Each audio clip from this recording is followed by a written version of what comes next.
ನಮಸ್ಕಾರ ಸರ್, ಪಾಂಡುರಂಗ ಅಂತ ಕಳಸದಿಂದ ಬಂದಿರೋದು. ನನ್ನ ದೀರ್ಘ ಪ್ರಬಂಧದ ಶೀರ್ಷಿಕೆ ಕಳಸ ಸೀಮೆ ಜೈನ ಬಸದಿಗಳು ಒಂದು ಅಧ್ಯಯನ ಅಂತ ಸರ್. ಸರ್ ಹಿಂದೆ ಹೋಗ್ಬೇಡವಲ್ಲ. ಹಾಂ ಸರ್, ಓಕೆ.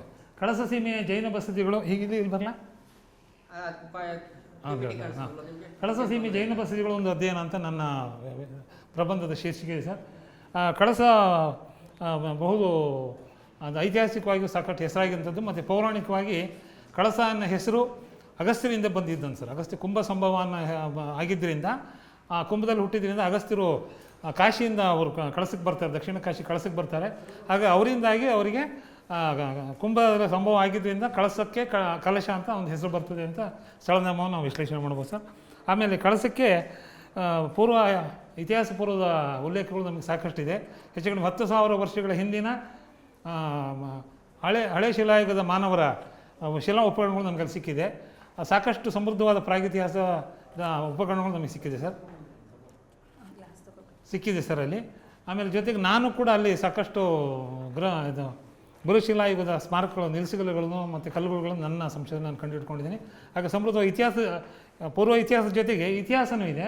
ಬಹುಮುಖ್ಯವಾಗಿ ಕಳಸ ನಮಗೆ ಜೈನ ಧರ್ಮದ ಒಂದು ಆಡಂಬೂಲವಾಗಿ ಕಾಣುತ್ತದೆ. ಯಾಕೆಂದರೆ ನಮಗೆ 1150 ಮೊಟ್ಟ ಮೊದಲು ಸಿಗೋದು ಕಳಸ ಸಾಂತರರ ಉಲ್ಲೇಖದಿಂದಾಗಿ ನಮಗೆ ಆಡಳಿತ ಸಿಗುವಂಥದ್ದು. ಕಳಸ ಸಾಂತರರು ನಮಗೆಲ್ಲರಿಗೂ ಗೊತ್ತಿರೋ ಹಾಗೆ ಕಲ್ಯಾಣ ಚಾಲುಕ್ಯರ ಮಾಂಡಲಿಕರಾಗಿ ಹೊಂಬುಚ್ಚದಲ್ಲಿ ಆಳ್ತಿರ್ತಾರೆ, 6ನೇ ವಿಕ್ರಮಾದಿತ್ಯ ಸಾಮಂತರಾಗಿ. ಅನಂತರ ಹೊಯ್ಸಳ ವಿಷ್ಣುವರ್ಧನ ಹೊಂಬುಚ್ಚವನ್ನು ಇದನ್ನು ವಶಪಡಿಸ್ಕೊಂಡ ನಂತರ ಅವರು ಗಾಬರಿ ಮಾಡ್ಕೊಂಡು ಅವರ ಆಡಳಿತ ಪ್ರದೇಶವಾದ ಕಳಸ ಕಂಪಣಕ್ಕೆ ಬರ್ತಾರೆ. ಆಗ ಕಳಸ ಕಂಪಣ ಅಂತ ಹೆಸರಾಗಿತ್ತು. ಕಳಸ ಕಂಪಣಕ್ಕೆ ಬಂದು ಅವರು ಅಲ್ಲಿಂದ ರಾಜ್ಯಭಾರವನ್ನು ಶುರು ಮಾಡ್ತಾರೆ. ಅವರು 1154ರಿಂದ 1297ರವರೆಗೆ ಕಳಸ ಸಾಂತರರು ಅವರು ಜೈನ ವಂಶ ಮತೀಯರಾಗಿರ್ತಾರೆ, ಜೈನ ಆರಾಧಕರಾಗಿರ್ತಾರೆ. ಅವರು ಹೆಚ್ಚು ಕಡಿಮೆ ಸರಿಸುಮಾರು 200 ವರ್ಷ ಅಲ್ಲಿ ಆಳ್ವಿಕೆ ಮಾಡ್ತಾರೆ. ಅವರ ಕಾಲದಲ್ಲೂ ಕೂಡ ಸಾಕಷ್ಟು ಬಸದಿಗಳಾಗಿದೆ. ಅವರ ಶಾಸನಗಳ ಉಲ್ಲೇಖಗಳಲ್ಲಿ ಜಿನೇಶ್ವರ ಅಂತ ಹೆಸರು ಕಾಣುತ್ತೆ. ಆದರೆ ಆ ಕಾಲದ ಜೈನ ಬಸದಿಗಳು ನಮ್ಗೆ ಯಾವುದು ಉಳಿದು ಬಂದಿಲ್ಲ ಸರ್. ಅನಂತರ ಎರಡನೇದಾಗಿ ಬರೋದು ಕಳಸ ಕಾರ್ಕಳದ ಭೈರವರಸರು ಅಂತ. 1297ರಿಂದ 1418 ತನಕ ಕಳಸ ಒಂದು ಡಾರ್ಕ್ ಪೀರಿಯಡ್. ಆ 1418 ತನಕ ಹೆಚ್ಚು ಕಡಿಮೆ 200 ವರ್ಷ ನಮ್ಗೆ ಯಾವುದೇ ಇತಿಹಾಸದ ಉಲ್ಲೇಖಗಳು ಸಿಗದೇ ಇರೋದ್ರಿಂದ ಕಳಸ ಕಾರ್ಕಳ ಭೈರವರಸನ್ನು 1019 ನೋಡಬೇಕಾಗ್ತದೆ. ಕಳಸ ಕಾರ್ಕಳ ಭೈರವರಸಲ್ಲಿ ಆ ಕಾಲದಲ್ಲಿ ಆಗಿದಂಥದ್ದೇ ಈಗ ನೋಡ್ತಾ ಇರೋಂಥ ಈ ಬಸದಿಗಳು. ಅಲ್ಲಿ ಬಸದಿಗಳು ಒಟ್ಟು 16 ಬಸದಿಗಳು ನಮ್ಮ ಅಧ್ಯಯನಗಳು ಸಿಕ್ಕಿದೆ ಸರ್. ಅಲ್ಲಿ ನಮ್ಮ ಏನು ಜೈನ ಧರ್ಮದ ತೀರ್ಥಂಕರ ಚತುರ್ವಿಂಶತಿ ತೀರ್ಥಂಕರ 24 ಜನ ಇದ್ದಾರೆ. ಅದರಲ್ಲಿ ಕಳಸ ಸಾಂತರರ ಆರಾಧ ದೈವ ಅಂದರೆ ಪಾರ್ಶ್ವನಾಥ ಆಗಿರ್ತಾನೆ. ಹಾಗಾಗಿ ಹೆಚ್ಚು ಪಾರ್ಶ್ವನಾಥ ಬಸದಿಗಳನ್ನು ನಾವು ನೋಡ್ಬೋದು. ಅನಂತರ ಕಳಸ ಕಾರ್ಕಳ ರಾಜ್ಯದ ಭೈರವರಸರು ಅವರ ಆರಾಧ್ಯ ದೈವ ಚಂದ್ರನಾಥ ಆಗಿದ್ದರಿಂದ ಚಂದ್ರನಾಥನ ಬಸದಿಗಳು ನಮ್ಗೆ ಹೆಚ್ಚು ಸಿಕ್ಕಿದೆ. ಆಮೇಲೆ ಕಳಸ ರಾಜ್ಯದ ಪಕ್ಕದ ಬಂಗಾಡಿ, ಸೌತ್ ಕೆನಡಾದಲ್ಲಿ ಬಂಗಾಡಿ ಇರೋದ್ರಿಂದ ಬಂಗಾಡಿಯ ಬಂಗರಸರು ಶಾಂತಿನಾಥನ ಆರಾಧಕರಾಗಿದ್ದರಿಂದ ಶಾಂತಿನಾಥನ ಬಸದಿಗಳು ನಮಗೆ ಸಿಕ್ಕಿದೆ.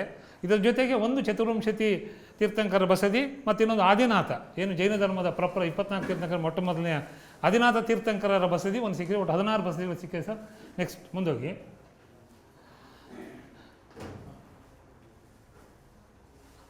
ಒಂಚೂರು ಹಿಂದಕ್ಕೆ ಹೋಗಿ ಸರ್. ನಮಗೆ ಚಂದ್ರನಾಥ ಬಸದಿಗಳು ಕಳಸದಲ್ಲಿ ಚಂದ್ರನಾಥ ಬಸದಿ ಇದು ನಮಗೆ 1438ನೇ ಇಸ್ವಿಯಲ್ಲಿ ನಮಗೆ ಉಲ್ಲೇಖ ಸಿಗುತ್ತೆ ಸರ್.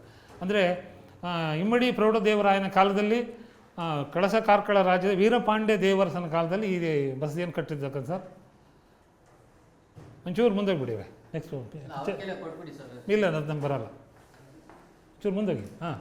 ಇದು ಸರ್, ಇದು ಆದರೆ ಆ ವಿಗ್ರಹ ಹಳತಾಗಿದೆ, ಹಳೆಯದು, ಅವತ್ತಿನ ಮೂಲನಾಯಕನ ವಿಗ್ರಹನೇ. ಇದು ಮಾತ್ರ ಇತ್ತೀಚೆಗೆ ಕಟ್ಟಿಸಿರೋಂಥದ್ದು, ಕಳೆದ ವರ್ಷ ಆಗಿದೆ.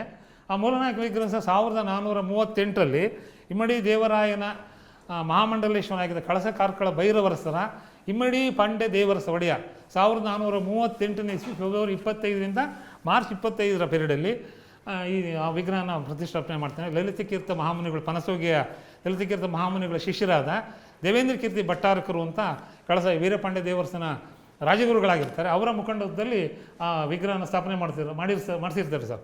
ಇಲ್ಲಿ ಇನ್ನೊಂದು ವಿಷಯನ ಹೇಳಲಿಕ್ಕೆ ನಾನು ಹೆಮ್ಮೆ ಪಡ್ತೀನಿ. ಅಂದರೆ ಇಲ್ಲಿ ತನಕ ಆ ಬಸದಿ 12ನೇ ಶತಮಾನ 13ನೇ ಶತಮಾನ ಅಂತ ಹೇಳ್ತಿದ್ರು ಸರ್.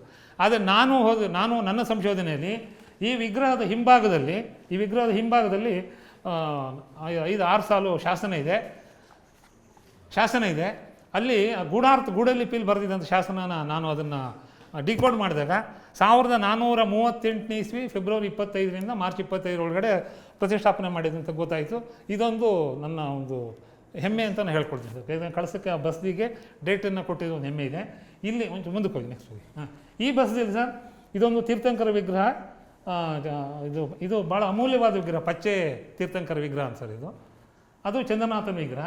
ಇಲ್ಲೂ ಕೂಡ ಇದ್ರ ಕೆಳಗಡೆ ಕೂಡ 6 ಸಾಲು ಶಾಸನ ಇದೆ, ಕರ್ಮ ನಿರ್ಜರ ನೊಂಪಿದು. ಇದನ್ನು ನಾನೇ ಕೂಡ ಸಂಶೋಧನೆ ಮಾಡಿ ಇತಿಹಾಸ ದರ್ಶನ ಪ್ರಕಟಣೆ ಮಾಡಿದ್ದೀನಿ. ಇದು ಕೂಡ ಚಂದ್ರನಾಥ ತೀರ್ಥಂಕರರು. ಯಾಕೆ ತೀರ್ಥಂಕರರು ಅಂತೀವಿ, ಇದು ಕೆಳಗಡೆಗೆ ಲಾಂಛನ ಇದೆ, ಇಲ್ಲಿ ಚಂದ್ರ ಇದೆ. ಮತ್ತು ಇದ್ರ ಕೆಳಗಡೆನೂ ಕೂಡ ಶಾಸನ ಇದೆ, ಅದನ್ನು ಕೂಡ ನಾನೇ ಪಬ್ಲಿಷ್ ಮಾಡಿದ್ದೀನಿ. ವಾಸ್ತವವಾಗಿ ಈ ಚಂದ್ರನಾಥ ಬಸ್ತಿ ಶೃಂಗೇರಿಯಲ್ಲಿ ಸಿಕ್ಕಿದ್ದಂಥದ್ದು. ಶೃಂಗೇರಿ ಯಾವುದೋ ಕಾಲದಲ್ಲಿ ಶೃಂಗೇರಿ ಜೈನ ಧರ್ಮದ ಅವನತಿ ಆದಾಗ ಅಲ್ಲಿಂದ ಶ್ರಾವಕರು ಅದನ್ನು ಉಳಿಸ್ಲಿಕ್ಕೆ ತಂದು ಕಳಸ ಬಸ್ತಿಯಲ್ಲಿ ಇಟ್ಟಿದ್ದಾರೆ. ಬಹುಶಃ ಇದು ಕೂಡ ಕರ್ಮ ನಿರ್ಜರ ನೊಂಪಿಯ ಒಬ್ಬ ಪುಟ್ಟಣ್ಣ ಶೆಟ್ಟಿ ಅಂತ ಒಬ್ಬ ಶ್ರಾವಕ ಪಂಚಕಲ್ಯಾಣ ಯಾವುದೋ ಕೊಟ್ಟಂಥದ್ದು, ಬೇರೆ ಯಾವುದೋ ಬಸ್ತಿಲಿ ಇದ್ದಿದ್ದದು. ಆ ಬಸದಿಗಳು ಅವನತಿ ಹೊಂದಿದಾಗ, ಜೈನ ಧರ್ಮ ಅವನತಿ ಆದಾಗ ಅಲ್ಲಿಂದ ಈ ವಿಗ್ರಹ ಉಳಿಸ್ಲಿಕ್ಕೆ ಈ ಬಸದಿಗೆ ತಂದಿಟ್ಟಿದ್ದಾರೆ ಅಂತ ನಾನಂತೂ ಅಂದ್ಕೊಳ್ತೀನಿ ಸರ್. ನೆಕ್ಸ್ಟ್ ಮುಂದಕ್ಕೆ ನಾವು ಇದು ಪಾರ್ಶ್ವನಾಥ ದೊಡ್ಡ ಬಸದಿ ಹೊರನಾಡು ಅಂತೇಳಿ, ಇದು ಕಳಸ ಸಾವಿರ ಗ್ರಾಮ, ಕಾರ್ಕಳ ರಾಜ್ಯ ಆದಾಗ ಸರ್ ಅಲ್ಲಿ ಏಳು ಮಲೆನಾಡು ಕಳಸ ಸಾವಿರ ಗ್ರಾಮ ಅಂತ ಹೆಸರಾಗಿರುತ್ತೆ ಕಳಸ ರಾಜ್ಯಕ್ಕೆ. ಆ ರಾಜ್ಯವನ್ನು 3 ಜನ ಹೆಗ್ಗಡೆಯವರು ಆಳ್ತಿರ್ತಾರೆ. ಅದರಲ್ಲಿ ಹೊರನಾಡಿನ ಹೆಗ್ಗಡೆಯವರ ಬಸದಿ ಸರ್, ಹೆಗ್ಗಡೆಯವರ ಬಸ್ತಿ ಅಂತಲೇ ಹೇಳ್ತಾರೆ, ದೊಡ್ಡ ಬಸ್ತಿ ಹೊರನಾಡು ಅಂತಲೂ ಹೇಳ್ತಾರೆ. ಇದರ ಮೂಲನಾಯಕನ ವಿಗ್ರಹ ನನಗೆ ತೆಗಿಯೋಕೆ ಬಿಡಲಿಲ್ಲ. ಅಲ್ಲಿ ಸಿಕ್ಕಿದಂಥ ಅನಂತನಾಥ ತೀರ್ಥಂಕರ ವಿಗ್ರಹ ತೊಗೊಂಡಿದ್ದೀನಿ. ಇಲ್ಲೂ ಕೂಡ ಒಂದು ಶಾಸನ ಸಿಕ್ಕಿದೆ, ಅದನ್ನು ಕೂಡ ನಾನು ಮೊನ್ನೆ ಪಬ್ಲಿಷ್ ಮಾಡಿದ್ದೀನಿ ಸರ್ ಅದನ್ನು. ನೆಕ್ಸ್ಟ್ ಮುಂದಕ್ಕೆ ನಾವು ಹೋಗೋದಾಗ ಶಾಂತಿನಾಥ ಬಸದಿ ಅಂತೇಳಿ ಕಾಮನಕೊಡಿಗೆ, ಒಂಚೂರು ಹಿಂದಕ್ಕೆ ಹೋಗಿ, ಸ್ವಲ್ಪ ಹಿಂದಕ್ಕೆ ಹೋಗಿ. ಇದು ಸರ್ ಪಾರ್ಶ್ವನಾಥ ಬಸದಿ. ಪಾರ್ಶ್ವನಾಥ ಅಂದರೆ ಜೈನ ಧರ್ಮ ಚತುರ್ವಂಶಿ ತೀರ್ಥಂಕರಲ್ಲಿ 23ನೇ ತೀರ್ಥಂಕರು ಇವರು. ಮುಂದೋಗಿ ಇದು ಶಾಂತಿನಾಥ ಬಸದಿ ಕಾಮನಕೊಡಿಗೆ ಮರ್ಸಣಿಗೆ ಅಂಥೇಳಿ ಕಳಸದ ಪಕ್ಕದಲ್ಲಿ ಮರ್ಸಣಿಗೆ ಅಂತ ಒಂದು ಐತಿಹಾಸಿಕ ಗ್ರಾಮ ಇದೆ ಸರ್. ಅಲ್ಲಿ ಅವರು ಕೂಡ ಊರು ಪ್ರಮುಖರಾಗಿರ್ತಾರೆ. ಅವರ ಕುಟುಂಬದ ಬಸದಿ ಇದು ಕಾಮನಕೊಡಿಗೆ ಅಂಥೇಳಿ ಕಳಸದ ಬಂಗಾರಸರ ರಾಜಕುಮಾರ 14-15 ಶತಮಾನದಲ್ಲಿ ಅವನನ್ನು ರಹಸ್ಯವಾಗಿ ಈ ಜಾಗದಲ್ಲಿ ಇಟ್ಟಿರ್ತಾರೆ ಸರ್. ಅದಕ್ಕೋಸ್ಕರ ಕಾಮನ ಕೊಡಿಗೆ ಅಂಥೇಳಿ ಅದಕ್ಕೆ ಹೆಸರು ಬಂದಿದೆ. ಇದು ಬಸದಿ ಸರ್. ಈ ಶಾಂತಿನಾಥನ ವಿಗ್ರಹ ಇದೆ. ಇಲ್ಲೂ ಕೂಡ ಶಾಸನಗಳಿದೆ, ಅದನ್ನು ಕೂಡ ನಾನು ಪಬ್ಲಿಷ್ ಮಾಡಿದ್ದೀನಿ. ಇದು ಗಂಧಕುಟಿ. ಈ ಶಾಂತಿನಾಥ ಚತುರ್ವಂಶಿ ತೀರ್ಥಂಕರಲ್ಲಿ 16ನೇವನು. ಯಾಕೆ ಮುಂದೋಗಿ ಮುಂದೆ. ಇದು ಸರ್ ಚತುರ್ವಂಶಿ ತೀರ್ಥಂಕರ ಬಸದಿ ದೇವಗಿರಿ ಹೊರನಾಡು. ಅಂದರೆ ಜೈನ ಧರ್ಮದಲ್ಲಿ 24 ತೀರ್ಥಂಕರು ಬರ್ತದೆ, ಆದಿನಾಥರಿಂದ ಹಿಡಿದು ಮಹಾವೀರ ತನಕ. ಆದಿನಾಥರ ಮಗನೇ ಮಹಾವೀರ ಆಗಿರ್ತಾರೆ. ಆ 24 ತೀರ್ಥಂಕರಲ್ಲಿ 24 ತೀರ್ಥಂಕರ ವಿಗ್ರಹಗಳು ಇದೆ. ನನಗೆ ಸಿಕ್ಕಿದಂಥ ಇದು ವಿಗ್ರಹಗಳಿದು. ಪಾರ್ಶ್ವನಾಥ ತೀರ್ಥಂಕರಿದ್ದಾರೆ, ಶೀತಲ ತೀರ್ಥಂಕರು ಇವರು ಜೈನ ಧರ್ಮದ 10ನೇ ತೀರ್ಥಂಕರು ಇವರು. ಮಹಾವೀರ ತೀರ್ಥಂಕರು 24, ಪಾರ್ಶ್ವನಾಥ ತೀರ್ಥ 23. ಇದು ಇತ್ತೀಚೆಗೆ ಒಂದು 8-10 ವರ್ಷದಿಂದ ಆಗಿರೋಂಥ ಬಸ್ತಿ ಸರ್. ಹೌದು ಸರ್, ಹೊಸ ವಿಗ್ರಹ. ಮುಂದಕ್ಕೆ ಹೋಗಿ. ಇದು ಶಾಂತಿನಾಥ ಬಸ್ತಿ ವೇಗು ಅಂತ ಸರ್. ಇದು 15ನೇ ಶತಮಾನದಲ್ಲಿ ಇಮ್ಮಡಿ ಸಾಳುವ ಮನೆತನದ ಇಮ್ಮಡಿ ಸಾಳುವ ನರಸಿಂಗರಾಯನ ಕಾಲದಲ್ಲಿ ಆಗಿರೋಂಥದ್ದು ಬಸದಿ ಸರ್. ಇಲ್ಲೇನಾಗಿದೆ ಅಂದರೆ ಈ ಬಸದಿ ಹೊರಭಾಗ ಎಲ್ಲ ಹಾಳಾಗಿದೆ. ಇಲ್ಲಿ ಬಸದಿಯ ಉಪಪೀಠ ಮತ್ತು ಅಧಿಷ್ಠಾನವನ್ನು ನೋಡ್ಬೋದು. ಅಷ್ಟನ್ನು ಉಳಿಸ್ಕೊಂಡು ಉಳಿದಂಥದ್ದನ್ನು ಜೀರ್ಣೋದ್ಧಾರ ಮಾಡಿದ್ದಾರೆ. ಅದರ ಒಳಭಾಗದಲ್ಲಿ ಮಾತ್ರ ಅದನ್ನು ಹಾಗೆ ಇಟ್ಕೊಂಡಿದ್ದಾರೆ. ಇದು ಅದು ಎದುರುಗಡೆ ಕಾಣತಕ್ಕಂಥ ಬ್ರಹ್ಮಸ್ತಂಭ ಸರ್. ಇದು ತುಂಬ ಸೊಗಸಾಗಿರೋ ಬ್ರಹ್ಮಸ್ತಂಭ. ಇದು ಶಾರ್ದೂಲ ಸೋಪಾನ ಬಂದ. ಏನು ನಾವು ಯಾವುದೇ ಒಂದು ದೇವಸ್ಥಾನ ಅಥವಾ ಬಸದಿನ ಹತ್ಬೇಕಾದ್ರೆ ಏನು ಸೋಪಾನಗಳನ್ನು ಕಟ್ಟಿರ್ತಾರೆ, ಅದಕ್ಕೆ ಬಂಧ ಮಾಡಲಿಕ್ಕೆ ಒಂದಷ್ಟು ವಿಗ್ರಹಗಳು ಮಾಡಿರ್ತಾರೆ. ಅದು ಶಾರ್ದೂಲ ಸೋಪಾನ ಬಂಧ. ಮುಂದೋಗಿ. ಇದು ಸರ್, ಇದು ಪ್ರವೇಶದ ಮೇಗೊಂದು ಬಸದಿ. ಇದು ಹೊಸದಾಗಿ ಮಾಡಿರೋಂಥದ್ದು ಇದು ಸರ್. ಇದು ಲಲಾಟ, ಇದು ದ್ವಾರ. ಈ ಲಲಾಟದ ಇಲ್ಲಿ ಸರ್ ದ್ವಾರದಲ್ಲಿ 24 ತೀರ್ಥಂಕರನ್ನು ಕೂಡ ಅವರು ಬಿಡಿಸಿದ್ದಾರೆ. ಇಲ್ಲಿ ಒಳಭಾಗದಲ್ಲಿ ನಾವು ಶಾಂತಿನಾಥನ ವಿಗ್ರಹನ ನೋಡ್ಬೋದು. ಇದು ಬ್ರಹ್ಮಯಕ್ಷ. ನಾವೇನು ಹಿಂದೆ ನೋಡಿದ್ವಿ ಬ್ರಹ್ಮಸ್ತಂಭ, ಅದರ ಮೇಲಿರೋಂಥ ಬ್ರಹ್ಮಯಕ್ಷ ವಿಗ್ರಹ ಭಗ್ನ ಆಗಿರೋದ್ರಿಂದ ಅದನ್ನು ಕೆಳಗಡೆ ಇಟ್ಟಿದ್ದಾರೆ. ಇದು ಹೆಚ್ಚು ಕಡಿಮೆ ಹೊಯ್ಸಳರ ಸಮಕಾಲೀನ ಆಗಿರೋಂಥ ವಿಗ್ರಹ ಅಂತ ನಾನು ಅಂದ್ಕೊಳ್ತೀನಿ. ಹೊಯ್ಸಳರ ಕೊನೆಯ ಭಾಗ ಅಥವಾ ವಿಜಯನಗರದ ಆರಂಭದ ಭಾಗ ಅಂತ ಅಂದ್ಕೊಳ್ತೀನಿ. ನೆಕ್ಸ್ಟ್ ಇದು ಸರ್ ಮುಂದೆ ನೆಕ್ಸ್ಟ್ ಚಂದ್ರನಾಥ ಬಸದಿ ಕುದುರೆಮುಖ ಅಂಥೇಳಿ. ಇದು ವಾಸ್ತವವಾಗಿ ಮಲ್ಲೇಶ್ವರ ಅಂಥೇಳಿ, ಕುದುರೆಮುಖ ನಾವೇನು KOCL ಅಂತ ಕರಿತೀವಲ್ಲ ಸರ್, ಅಲ್ಲಿ ಅಲ್ಲಿ ಬೇರೆ ಕಡೆಯಿಂದ ತಂದು ಮಾಡಿರೋಂಥದ್ದು. ಇದು ಒಳಭಾಗದ ಫೋಟೋಗಳನ್ನ ನಾನು ಇದರಲ್ಲಿ ಕೊಟ್ಟಿಲ್ಲ ಇನ್ನು. ಇದು ಹೊರಗಡೆ ಇರೋಂಥ. ಇಲ್ಲೂ ಕೂಡ ಚಂದ್ರನಾಥ ವಿಗ್ರಹ ಇದೆ, ಪದ್ಮಾವತಿ ವಿಗ್ರಹ ಇದೆ. ಮುಂದೋಗಿ. ಇದು ಶಾಂತಿನಾಥ ಬಸದಿ ಸಂಸ್ಥೆ ಸರ್. ಇದು ಕೂಡ ಬಂಗಾರಸರು ಪಕ್ಕದಲ್ಲೇ ಬರೋದ್ರಿಂದ ಇದು ಶಾಂತಿನಾಥ ಬಸದಿಯನ್ನು ಕಟ್ಟಿಸಿದ್ದಾರೆ. ಇದ್ರ ಪಕ್ಕದಲ್ಲೇ ನಮ್ಮ ಧರ್ಮಸ್ಥಳ ವೀರೇಂದ್ರ ಹೆಗ್ಗಡೆಯವರ ಚಂದ್ರನಾಥ ಬಸದಿ ಇದೆ, ಅದನ್ನು ಫೋಟೋ ತೊಗೊಳ್ತೀನಿ ಅದನ್ನು. ಇಲ್ಲಿ ಇದು ಕೂಡ ಹೆಚ್ಚು ಕಡಿಮೆ ಬಂಗಾಡಿ ಬಂಗಾರಸದ 14-15 ಶತಮಾನದಲ್ಲಿ ಕಟ್ಟಿದಂಥ ಬಸದಿಯಾಗಿದೆ. ಬಸದಿಯ ಹೊರಭಾಗದಲ್ಲಿ ಕೂಡ ಇಲ್ಲಿ ಶಾರ್ದೂಲ ಸೋಪಾನ ಬಂಧುಗಳಿದೆ. ಒಳಗಡೆ ಇರೋಂಥ ಶಾಂತಿನಾಥ ವಿಗ್ರಹ ಕೂಡ 14-15 ಶತಮಾನದ ವಿಗ್ರಹ ಸಹ. ಅಲ್ಲೂ ಕೂಡ ಸಾಕಷ್ಟು ಪಂಚಕಲ್ಯಾಣದ ವಿಗ್ರಹಗಳಿದೆ. ಹೀಗೆ ಕಳಸದಲ್ಲಿ ಈ ಜೈನ ಧರ್ಮವನ್ನು ಕಳಸ ಸಾಂತರರು ಮತ್ತು ಕಾರ್ಕಳ ಜೈನ ಅರಸರು ಅವರಿಬ್ಬರು ಅದನ್ನು ಕಾಪಾಡ್ತಾರೆ. 1154ರಿಂದ 1640 ತನಕನೂ ಜೈನ ಧರ್ಮದ ಉನ್ನತಿ ಆಗ್ತದೆ. ಹಾಗಂತೇಳಿ ಈಗಲೂ ಕೂಡ ವರ್ತಮಾನದಲ್ಲೂ ಕೂಡ ಅಲ್ಲಿ ಉನ್ನತಿ ಅಲ್ದಿದ್ದರೂ ಸಮಾನಾಂತರವಾಗಿ ಇವತ್ತು ಅಚ್ಚುಕಟ್ಟಾಗಿ ನಡ್ಕೊಂಡು ಹೋಗ್ತೀವಿ ಸರ್. ಇದಿಷ್ಟು ನನ್ನ ದೀರ್ಘ ಪ್ರಬಂಧದ. ತಮಗೆ ಹೇಳಿದಾಗೆ ಈ ಪಾರ್ಶ್ವನಾಥ ತೀರ್ಥಂಕರ ಹಾಕಿದ್ರೆ ಕಳಸವನ್ನು ಆಳಿದಂಥದ್ದು ಮೊಟ್ಟ ಮೊದಲು ಕಳಸ ಸಾಂತರರ ಆರಾಧ್ಯ ದೈವ ಪಾರ್ಶ್ವನ ಆಗಿದ್ದರಿಂದ ಕಳಸ ಸಾಂತರರ ಅಧಿಕಾರಿಗಳಾಗಿರ್ಬೋದು, ಯಾರೇ ಆಗಿರ್ಬೋದು, ಅವರ ತಮ್ಮ ಏನು ರಾಜರ ಅಭಿಮಾನಕಾರ್ಥವಾಗಿ ಅಥವಾ ಪ್ರೀತ್ಯರ್ಥವಾಗಿ ಬಸದಿಗಳನ್ನು ಸ್ಥಾಪನೆ ಮಾಡಿದ್ದಾರೆ ಅಂತ ನಾನು ಅಂದ್ಕೊಳ್ತೀನಿ ಸರ್. ಅನಂತರ ಚಂದ್ರನಾಥರ ವಿಗ್ರಹಗಳ ಬಸದಿಗಳು ಯಾಕಿದೆ ಅಂದರೆ ಅವರ ನಂತರ ಬಂದಂಥ ಕಳಸ ಕಾರ್ಕಳ ಭೈರವರಸರು ಚಂದ್ರನಾಥನ ಆರಾಧಕರಾಗಿದ್ದರಿಂದ ಚಂದ್ರನಾಥನ ಬಸದಿಗಳನ್ನು ಅವರು ಸ್ಥಾಪನೆ ಮಾಡಿದ್ದಾರೆ ಅಂತ ಅಂದ್ಕೊಳ್ತೀನಿ ಸರ್. ಶಾಂತಿನಾಥನ ಬಸದಿಗಳು ಕಳಸದ ಪಕ್ಕದ ಬಂಗಾಡಿ ಧರ್ಮಸ್ಥಳ ಸೇರಿಕೊಂಡು ಬಂಗಾಡಿಯ ಬಂಗರಸರು, ಅದು ಕೂಡ ಒಂದು ದೊಡ್ಡ ಏನು ನೇತ್ರಾವತಿ ನದಿ ಹುಟ್ಟಿದ್ರಿಂದ ಹಿಡಿದು ನೇತ್ರಾವತಿ ನದಿ ಮಂಗಳೂರು ಸೇರೋ ತನಕನೂ ಆ 9 ಮಗಳನ್ನು ಕೂಡ ಅವ್ರಿಗೆ ಸೇರಿದಿರ್ತದೆ. ಆ ಬಂಗಾಡಿ ಬಂಗರಸರ ಪ್ರಭಾವ ಕೂಡ ನಮ್ಮ ಕಳಸದ ಮೇಲೆ ಘಟ್ಟದ ಮೇಲೆ ಆಗಿದ್ದರಿಂದ ಅಲ್ಲಿ ಶಾಂತಿನಾಥನ ಬಸದಿಗಳು ಕಾಣ್ತವೆ ಸರ್. ನಮಸ್ತೆ, ನನ್ನ ಹೆಸರು ಭರತ್ ಅಂತೇಳಿ. ನಾನು ತೃತೀಯ ವರ್ಷದ MA ಪದವಿ ಮಾಡ್ತಾ ಇದ್ದೀನಿ ಏಷ್ಯನ್ ಹಿಸ್ಟ್ರಿ ಆ್ಯಂಡ್ ಆರ್ಕಿಯಾಲಜಿಲಿ. ನನ್ನ ವಿಷಯ ಬಂದು ಅಂಬವಿಲಾಸ, ಮೈಸೂರಿನ ಅಂಬವಿಲಾಸ ಅರಮನೆ ಒಳಗೆ ಇರುವ ದೇವಾಲಯಗಳ ಬಗ್ಗೆ ಒಂದು ಅಧ್ಯಯನ ಅಂತೇಳಿ. ಬಹುಶಃ ಇವತ್ತಿನ ಈ ಪ್ರಾಜೆಕ್ಟ್ ವರ್ಕ್ಗೆ ಹೇಳಬೇಕಾದ್ರೆ ದೇವಾಲಯದಿಂದ ಪ್ರಾರಂಭವಾದಂಥ ಒಂದು ಸಂಸ್ಥಾನ ಅನ್ನೋದ್ರ ಬಗ್ಗೆ ಇಷ್ಟಪಡ್ತೀನಿ. ಮೈಸೂರು ಸಂಸ್ಥಾನ ಪ್ರಾರಂಭ ಆಗಿದೆ ದೇವಾಲಯಗಳ ಭೇಟಿ ಕೊಡಲು ಬಂದ ಸಂದರ್ಭದಲ್ಲಿ ನಡೆದ ಘಟನೆಯಿಂದ ಒಂದು ಸಂಸ್ಥಾನ ಹುಟ್ಟಿತು ಅನ್ನೋ ಇತಿಹಾಸ. ಮೊದಲಿಗೆ ಅರಮನೆಗಳು ತುಂಬ ದೇವಾಲಯಗಳಿದೆ. ಅದರಲ್ಲಿ ಕೋಡಿ ಭೈರವೇಶ್ವರ, ಕೋಡಿ ಸೋಮೇಶ್ವರ, ಲಕ್ಷ್ಮೀ ರಮಣ ಸ್ವಾಮಿ, ಕೀಲೆ ವೆಂಕಟೇಶ್ವರ, ಶ್ವೇತವರ ಸ್ವಾಮಿ, ತ್ರಿನೇಶ್ವರ ಸ್ವಾಮಿ ದೇವಸ್ಥಾನ ಅಂತ ಹಲವು ದೇವಸ್ಥಾನಗಳಿದೆ. ಆದರೆ ನಾವು ಮೊದಲಿಗೆ ಪ್ರಾರಂಭವಾಗಿ ಮೈಸೂರು ಅರಸರು ಬಂದಿದ್ದು ಚರಿತ್ರೆ ಮೊದಲು ಈ ಕೋಟೆ ಒಳಗಡೆ ಕೋಡಿ ಭೈರವೇಶ್ವರ ಅನ್ನೋದು ಒಂದು ದೇವಸ್ಥಾನ ಇದೆ. ಅದರ ಇತಿಹಾಸ ತಿಳಿದು ಹೋಗೋಣ. ಕೋಡಿ ಭೈರವೇಶ್ವರ ಸ್ವಾಮಿ ದೇವಸ್ಥಾನ ಬಹುಶಃ ಇದು ಪೌರಾಣಿಕವಾಗಿ ಇತಿಹಾಸ ಉಳ್ಳವಂಥ ಒಂದು ದೇವಸ್ಥಾನ ಆಗ್ತದೆ. ಬಹುಶಃ ದೊಡ್ಡಕೆರೆ ಏನು ಇವತ್ತಿನ ನಮ್ಮ ದೊಡ್ಡಕೆರೆ ಇದೆ, ಆ ಪಕ್ಕದಲ್ಲಿ ಹರಿಯುತ್ತಿದ್ದಂಥ ನೀರು ಹರಿದು ಬರುವಂಥ ಕೋಡಿಯ ಬಲಭಾಗದಲ್ಲಿ ಚೋಳರ ಕಾಲದ್ದು ಅನ್ನೋಂತ ಹೇಳ್ತಾರೆ. ಬಹುಶಃ ಯಾವುದೇ ರೀತಿ ಶಾಸನಗಳು ಸಿಕ್ಕಿಲ್ಲ. ಆ ದೇವಸ್ಥಾನ ಇದೆ, ಕೋಡಿ ಭೈರವೇಶ್ವರ ದೇವಸ್ಥಾನ ಇದೆ. 3 ಅಡಿ ವಿಗ್ರಹ ಇರುವಂಥ ದೇವಸ್ಥಾನ. ಬರೀ ಒಂದು ಚಿಕ್ಕ ಒಂದು ಗುಡಿಯಾಗಿತ್ತು, ಯಾವುದೇ ರೀತಿ ಆಕೃತಿಯಾಗಿ ಶೈಲಿಗಳು ಕಾಣೋದಿಲ್ಲ. ಚೋಳರ ದೇವಸ್ಥಾನ ಅಂತ ಹೇಳಿ ದೇವಸ್ಥಾನ. ಆದರೆ ಬಹುಶಃ ಗುಜರಾತಿಂದ ತಪ್ಪಿದ್ರೆ ಯದುಗಿರಿಯಿಂದ ಹೊರಟಂಥ ಯದುರಾಯ ಮತ್ತು ಕೃಷ್ಣರಾಯನ ಇಬ್ಬರು ಸೋದರರು ಮೇಲುಕೋಟೆ ದರ್ಶನ ನಂತರ ಮೈಸೂರಿನ ಕಡೆ ಕಾವೇರಿಯ ದಾಟಿ ಮೈಸೂರು ಕಡೆ ಮಹಾಬಲೇಶ್ವರಪುರ, ಇವತ್ತಿನ ಏನು ಚಾಮುಂಡಿ ಬೆಟ್ಟ ಇದೆ, ಮಹಾಬಲೇಶ್ವರಪುರಕ್ಕೆ ದೇವಾಲಯಕ್ಕೆ ಭೇಟಿ ಕೊಡಲು ಬರುವಂಥ ಸಂದರ್ಭದಲ್ಲಿ ಕೋಡಿ ಭೈರವೇಶ್ವರ ಸ್ವಾಮಿಯ ದೇವಸ್ಥಾನ ಸಮೀಪದಲ್ಲಿ ತಗ್ತಾ ಇದ್ದಾರೆ. ಆ ತಗ್ಗಿದಂಥ ಸನ್ನಿವೇಶದಲ್ಲಿ ಅಲ್ಲಿ ಅವರ ಕನಸಿಗೆ ಬಂದಂಥ ಒಂದು ದೃಶ್ಯ, ಒಬ್ಬರು ಜಂಗಮರು ಭೇಟಿ ಆಗುತ್ತಾರೆ ಅನ್ನೋ ಉಲ್ಲೇಖ. ಒಬ್ಬ ಕಾರುಗಳ್ಳಿಯ ಆಳುತ್ತಿದ್ದಂಥ ಒಬ್ಬ ಮಾರನಾಯಕ ಅನ್ನೋನು ಪುರಗೆರೆಯ ಮಾರಾಣಿ ಮಗಳನ್ನು ಸಹ ತೊಂದರೆ ಕೊಡ್ತಿದ್ದಂತ ಹೇಳಿ ಆ ದೇವಸ್ಥಾನ ಚರಿತ್ರೆಗಳು ಹೇಳುತ್ತದೆ. ಈ ದೇವಸ್ಥಾನ ತುಂಬ ವಿಶೇಷವಾದದ್ದು. 1399ರಲ್ಲಿ ಈ ದೇವಸ್ಥಾನದಿಂದ ಪ್ರಾರಂಭವಾದ ಮೈಸೂರು ಸಂಸ್ಥಾನ, ಅಲ್ಲಿಂದ ಮೈಸೂರು ಸಂಸ್ಥಾನ ಪ್ರಾರಂಭ ಆಗುತ್ತೆ ಅಂತ ಹೇಳ್ತಾರೆ. ಅದ್ರ ಪಕ್ಕದಲ್ಲೇ ಕೋಡಿ ಸೋಮೇಶ್ವರ ದೇವಸ್ಥಾನ ಸಹ ಇದೆ. ಅದು ಉದ್ಭವ ಲಿಂಗ ಆಗಿದೆ. ಏನು ದೊಡ್ಡಕೆರೆಯ ನೀರಿನ ಹರಿವು ಮತ್ತೆ ಬಂದಾಗ ಶಿವನಿಗೆ ಪಾದಗಳಿಗೆ ಸೇರ್ತಿತ್ತು ಅನ್ನೋದು ಉಲ್ಲೇಖ ಇದೆ. ಇದು ಮೂಲ ದೇವಸ್ಥಾನ, ಅರಮನೆ ಒಳಗಡೆ ಇರುವ ಮೂಲ ದೇವಸ್ಥಾನದಲ್ಲಿ ಇದು ಮೈಸೂರು ಅರಮನೆಯ ಈಶಾನ್ಯ ಭಾಗದಲ್ಲಿದೆ. ಬಹುಶಃ ಈ 1399ರಲ್ಲಿ ಏನು ಯದುರಾಯರು ಕೃಷ್ಣರಾಯರು ಇಬ್ಬರು ಸೋದರರು ಬಂದು ಮಾರನಾಯಕ ಅನ್ನೋ ಒಬ್ಬ ಕಾರುಗಳ್ಳ ಗ್ರಾಮದ ಮಾರನಾಯಕನ ಅವನ ಸಂಹಾರ ನಡಿ ಯುದ್ಧ ನಡೆದ ಸಂದರ್ಭದಲ್ಲಿ ಇದರದ ಒಬ್ಬ ನಾಯಕಿಯನ್ನು ಮದುವೆ ಆಗ್ತಾರೆ. ಅಲ್ಲಿಂದ ಮೈಸೂರು ಸಂಸ್ಥಾನ ಪ್ರಾರಂಭ ಆಗ್ತದೆ.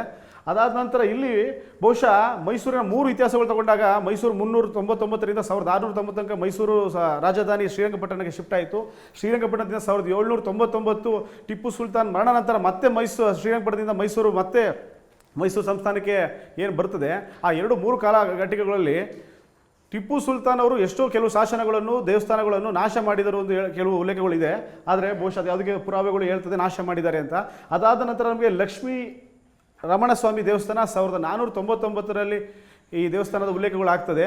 ಬಹುಶಃ ಈ ದೇವಸ್ಥಾನದ ವಿಶೇಷತೆ ಏನಂದರೆ ರಮಣಸ್ವಾಮಿಯ ಮೂಲ ವಿಗ್ರಹ ಇದೆ. ಬಹುಶಃ ಇದು ಒಂದು ದ್ರಾವಿಡ ಶೈಲಿ ಇರೋ ದೇವಸ್ಥಾನ. ಇಲ್ಲಿ 1799ರಲ್ಲಿ ಟಿಪ್ಪು ಸುಲ್ತಾನ್ ನಂತರ ಮುಮ್ಮಡಿ ಕೃಷ್ಣರಾಜ ಒಡೆಯರು 5 ವರ್ಷಗಳಿದ್ದಾಗ ಈ ದೇವಸ್ಥಾನದಲ್ಲಿ ಅವರಿಗೆ ಪಟ್ಟಾಭಿಷೇಕ ಆಗ್ತದೆ. ಈ ದೇವಸ್ಥಾನ ವಿಶೇಷ ಆಗ್ತದೆ. ಇಲ್ಲಿ ವಿಶೇಷ ಇನ್ನೊಂದು ಏನಂತಂದರೆ, ಇಲ್ಲಿ ಒಬ್ಬ ರಾಜ ಒಡೆಯರಿಗೆ ಒಬ್ಬ ನಮ್ಮ ಕಾರುಗಳಲ್ಲಿ ಒಬ್ಬ ರಾಜನು ತೀರ್ಥದಲ್ಲಿ ವಿಷ ಹಾಕುವ ಸಂದರ್ಭ ಹೇಳಿ ಪುರೋಹಿತರಿಗೆ ಒಪ್ಪಿಸಿ ಇದಾಗ್ದಾಗ ಅವನು ನಡುಗುತ್ತಿದ್ದ ಸಂದರ್ಭದಲ್ಲಿ ಆ ತೀರ್ಥದಲ್ಲಿ ವಿಷ ಹಾಕಿದ್ರೂ ಸಹ ಕುಡಿದ್ರೂ ಸಹ ಏನೂ ಆಗೋದಿಲ್ಲ ಅನ್ನೋದು ವಿಶೇಷ ಆಗ್ತದೆ. ಅದಾದ ನಂತರ ಇಲ್ಲಿ ಇನ್ನೊಂದು ವಿಶೇಷ ಏನಂತಂದರೆ, ಈ ದೇವಸ್ಥಾನದಲ್ಲಿ ಈ ಅವಧಿಯ ನಂತರ ರಾಜ ಒಡೆಯರ್ ನಂತರ 1590ರಲ್ಲಿ ಒಂದು ವಿಶೇಷ ಗೃಹ ಇದೆ. ಚಿಕ್ಕ ದೇವರಾಜ ಒಡೆಯರ್ ಅವರದೊಂದು ಮೂರ್ತಿ ಇದೆ. ಅದಾದ ನಂತರ ಶ್ವೇತವರ ಸ್ವಾಮಿ ದೇವಸ್ಥಾನದ ಬಗ್ಗೆ ಒಂದು ಉಲ್ಲೇಖ ಆಗಬೇಕು. ಶ್ವೇತವರ ಸ್ವಾಮಿ ದೇವಸ್ಥಾನ ಮೂಲತಃ ತಮಿಳುನಾಡಿನ ಗ್ರಾಮದಲ್ಲಿದ್ದಂಥ ದೇವಸ್ಥಾನ. ಅದು ಶ್ರೀರಂಗಪಟ್ಟಣಕ್ಕೆ ತರಿಸ್ಕೋತಾರೆ. ಅದಾದ ನಂತರ ಆ ಸಂಸ್ಥಾನ ಅಲ್ಲಿಂದ ನಾಶ ಆಗಿ ಮೈಸೂರಿಗೆ ಶಿಫ್ಟ್ ಆದ ನಂತರ ಶೇಷಾದ್ರಿ ಅಯ್ಯರವರು ಮುಮ್ಮಡಿ ಕೃಷ್ಣರಾಜ ಒಡೆಯರ್ ಕಾಲದಲ್ಲಿ 1805ರಲ್ಲಿ ಇದನ್ನು ತರಿಸ್ತಾರೆ. ಮೂಲ ದೇವಸ್ಥಾನದ ಆಕೃತಿಗಳನ್ನು ನಾಶ ಮಾಡಿದ ಟಿಪ್ಪು ಸುಲ್ತಾನ್ಗೆ ಶಿವಮೊಗ್ಗದಿಂದ ಹೊಯ್ಸಳರ ದೇವಸ್ಥಾನದ ಮೂಲ ಪ್ರತಿಗಳನ್ನು ತರಿಸಿ ಆ ದೇವಸ್ಥಾನವನ್ನು ಅಲ್ಲಿ ಕಟ್ತಾರೆ ಅಂತ ಏನೋ ಉಲ್ಲೇಖ ಆಗ್ತದೆ. ಅದಾದ ನಂತರ ಇಲ್ಲಿ ಕೀಲೆ ವೆಂಕಟೇಶ್ವರ ಸ್ವಾಮಿ ದೇವಸ್ಥಾನ ಸಹ ಇದೆ. ಅದು 15ನೇ ಶತಮಾನದ ಆಸುಪಾಸಿನಲ್ಲಿ ಕೀಲೆ ಅನ್ನೋದು ಟಿಪ್ಪು ಸುಲ್ತಾನ್ ಕಾಲದಲ್ಲಿ ಇದ್ದಂಥ ಮೂಲಗಳಿಗೆ ಇದ್ದಂಥ ಹೆಸರುಗಳಲ್ಲಿ ಕೀಲೆ ವೆಂಕಟೇಶ್ವರ ಅಂತ. ಅದು ಕನಸಿನಲ್ಲಿ ಬಂದ ರಾಜ ಲಕ್ಷ್ಮಮ್ಮ ಅವರಿಗೆ ಬೆಳಗೊಳದಲ್ಲಿ ಸಿಕ್ಕುವಂಥ ಒಂದು, ಯಾವಾಗ ಇವರು ಟಿಪ್ಪು ಸುಲ್ತಾನ್ ಅವಧಿ ಕಾಲದಾಗ ಮೈಸೂರು ಮಹಾರಾಜರನ್ನು ಹತವಾಗಿ ಇಟ್ಕೊಂಡಿರ್ತಾರೆ, ಆ ಟೈಮಲ್ಲಿ ಕನಸಿನಲ್ಲಿ ಬಂದಂಥ ಒಂದು ಕನಸು, ಬೆಳಗೊಳದಲ್ಲಿ ನಾನು ನೆಲೆಸಿದ್ದೇನೆ, ಅಲ್ಲಿಂದ ತಂದು ಇಲ್ಲಿ ನೆಲೆಸು ಒಳ್ಳೆಯದಾಗುತ್ತೆ ಅಂತ ಹೇಳಿ ಟಿಪ್ಪು ಸುಲ್ತಾನ್ ಗೊತ್ತಿಲ್ಲದಂಗೆ ಬಂದು ಆ ದೇವಸ್ಥಾನವನ್ನು ಸ್ಥಾಪಿಸ್ತಾರೆ ಅನ್ನೋದು ಒಂದು ಉಲ್ಲೇಖ ಆಗ್ತದೆ. ಅದಾದ ನಂತರ 1799 ಒಳಗೆ ನಮಗೆ ಅರಮನೆ ಒಳಗೆ ಸಿಗುವ ದೇವಸ್ಥಾನಗಳಲ್ಲಿ ಅದರ ನಂತರ ತ್ರಿನೇಶ್ವರ ಸ್ವಾಮಿ ದೇವಸ್ಥಾನ, ತೃಣಬಿಂದು ಮಹರ್ಷಿಗಳಿಂದ ಸ್ಥಾಪಿತವಾದ ದೇವಸ್ಥಾನ, ಅದು ಉಲ್ಲೇಖ ಆಗ್ತದೆ. ಈ ದೇವಸ್ಥಾನದಲ್ಲಿ ತ್ರಿನೇಶ್ವರ ಸ್ವಾಮಿ ದೇವಸ್ಥಾನ ಇದೆ. ಇದು ಬಹುಶಃ ತುಂಬ ಈಶಾನ್ಯ ಭಾಗದಲ್ಲಿರುವಂಥ ದೇವಸ್ಥಾನ ಮೈಸೂರು ಅರಮನೆಯಲ್ಲಿ. ಇದು ಸಹ ಇಲ್ಲಿ ರೀತಿ ಯಾವುದೇ ರೀತಿ ಶಾಸನಗಳು ಸಿಕ್ಕುವುದಿಲ್ಲ, ದೊರೆಯುವುದಿಲ್ಲ. ಇದು ಸಹ ದ್ರಾವಿಡ ಶೈಲಿಯಿರುವಂಥ ಒಂದು ದೇವಸ್ಥಾನ. ಬಹುಶಃ ದೇವಸ್ಥಾನಗಳಲ್ಲಿ ಪಶ್ಚಿಮಾಭಿಮುಖವಾಗಿರುವ ದೇವಸ್ಥಾನಗಳಲ್ಲಿ ಇದು ಸಹ ಒಂದಾಗ್ತದೆ. ಯಾಕಂದರೆ ಅರಮನೆ ಈಶಾನ್ಯ ಭಾಗದಲ್ಲಿ ಪಶ್ಚಿಮಾಭಿಮುಖವಾಗ್ತದೆ. ಈ ದೇವಸ್ಥಾನದವರು ತುಂಬ ಪರಂಪರೆಗಳಲ್ಲೂ ಇದನ್ನು ಅಭಿವೃದ್ಧಿ ಪಡಿಸ್ಕೊಂಡು ಬಂದಿದ್ದಾರೆ ರಾಜಮನೆತನದವರು. ಇದು ಬಹುಶಃ ಕೋಟೆಯ ಹೊರಬಾಗಿನ ತುದಿಯಲ್ಲಿದ್ದಂಥ ಸಂದರ್ಭದಲ್ಲಿ ಕೋಟೆಯನ್ನು 3-4 ಬಾರದಲ್ಲಿ ಅದನ್ನು ಶಿಫ್ಟ್ ಮಾಡ್ತಾರೆ, ಎಕ್ಸ್ಟೆಂಡ್ ಮಾಡ್ತಾರೆ, ಅಗಲ ಮಾಡ್ತಾರೆ. ಉದ್ದ ಮಾಡಿದ ಸಂದರ್ಭದಲ್ಲಿ ಇದನ್ನು ಕೋಟೆ ಒಳಗಡೆ ಸೇರಿಸ್ಕೋತಾರೆ. ಬಹುಶಃ ಈ ದೇವಸ್ಥಾನದ ವಿಶೇಷತೆಯಲ್ಲಿ ಅಲ್ಲಿ ಕಾಣ್ತಿರುವುದಂತೂ ಪ್ರತಿ ಶಿವರಾತ್ರಿಯ ಉತ್ಸವ ಮೂರ್ತಿಗೆ ಅದು ಶಿವರಾತ್ರಿ ದಿವಸ ಕವಚವನ್ನು ಹಾಕ್ತಾರೆ. ಮತ್ತು ಇಲ್ಲಿ ಇನ್ನೊಂದೇನದೆ, ದೀಪಸ್ತಂಭ ಅಂತ ಇದೆ. 1974ರಲ್ಲಿ ಈ ದೀಪಸ್ತಂಭ ಮುಸ್ಸಂಜೆ ಸಮಯದಲ್ಲಿ ಏಕಗಾತ್ರವಾಗಿ 40 ಗಾತ್ರದ ಬಿದ್ದೋಗ್ತದೆ. ಬಹುಶಃ ಸಹಜವಾಗಿ ಅನುಭವದು ಮೈಸೂರು ಸಂಸ್ಥಾನದಲ್ಲಿ ಇರೋ ದೇವಸ್ಥಾನಗಳಲ್ಲಿ ಈ ಥರ ಬಿದ್ದಂಥ ಸಂದರ್ಭದಲ್ಲಿ ಅಪಶಕುನ ಅಂತ ಸಂದರ್ಭದಲ್ಲಿ ಪಟ್ಟದ ಜಯಚಾಮರಾಜೇಂದ್ರ ಒಡೆಯರ ಪಟ್ಟದ ಆನೆಯಾಗಿರುವಂಥ ಆನೆ ಸಾವನ್ನು ತಪ್ಪುತ್ತದೆ ಆ ಸಂದೇಶ. ಅದಾದ ನಂತರ ಪ್ರೀತಿಯ ಜಯಚಾಮರಾಜೇಂದ್ರ ಒಡೆಯರ ಮಗಳಾದಂಥ ಗಾಯತ್ರಿ ದೇವಿ ಸಹ ನಿಧನ ಆಗ್ತಾರೆ. ಆ ಮಗಳು ನಿಧನ ಆದ ಸಂದರ್ಭದ ಕೇಳಿದಂಥ ರಾಜರು ತೀವ್ರವಾದಂಥ ಕಾಯಿಲೆಗಳು ಬಂದು ಅದಾದ ನಂತರ ಜಯಚಾಮರಾಜ ಒಡೆಯರು ಸಹ ತೀರೋಗ್ತಾರೆ. ಕಾಳಗತಾಲಿಯನಿಗೆ 1974ರಲ್ಲಿ ಸಂಭವಿಸಿದಂಥ ಒಂದು ದೀಪಸ್ತಂಭ ಕಂಬವು ಬಿದ್ದೋದ ಸಂದರ್ಭದಲ್ಲಿ ಆದಂಥ 6 ತಿಂಗಳ ಒಳಗೆ ಆಗಿರುವಂಥ ಈ ಸಂದರ್ಭ ಆಗ್ತದೆ. 6 ತಿಂಗಳ ಒಳಗಡೆ ಆ ದೀಪಸ್ತಂಭ ಬಿದ್ದ ನಂತರ ಇದಾಗ್ತದೆ.